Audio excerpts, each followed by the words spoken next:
Hi, I'm Candace from the Lower Merion Conservancy. I'm here with my helpers, Chloe and Crystal today. We're going to be teaching you how to make a mason bee house out of recycled materials.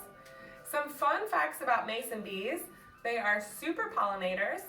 It only takes 6 mason bees to pollinate 1 fruit tree, whereas it would take 10,000 honeybees.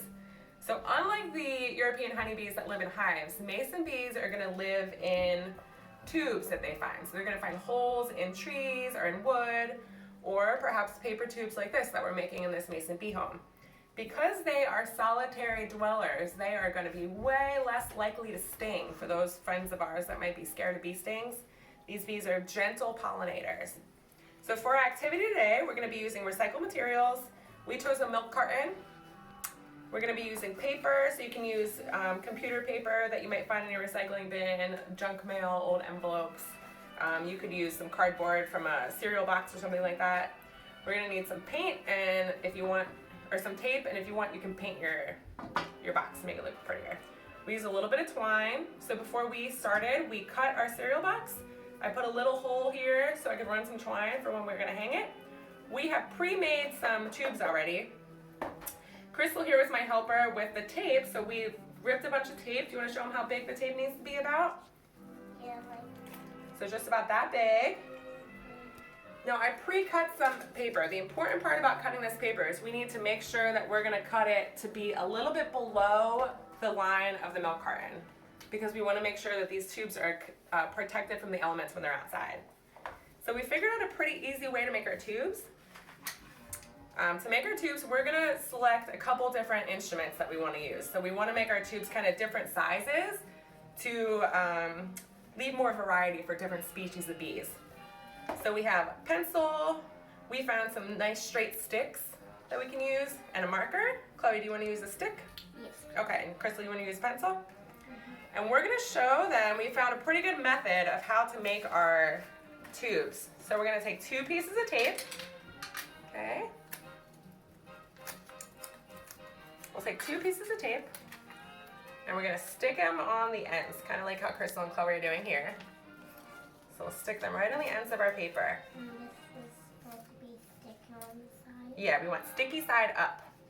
Okay? Put this over here for now. Then you put whatever you're using at the other end and start rolling.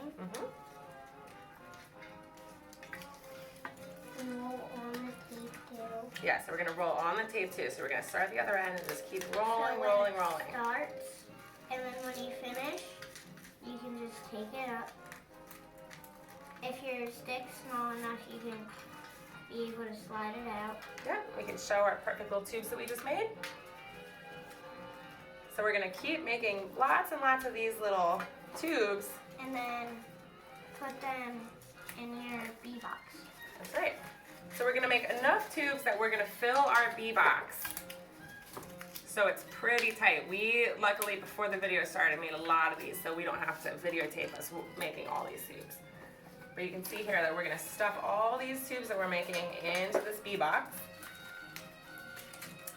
until it's packed nice and tight. Yeah, so we can fit that one right here. Good.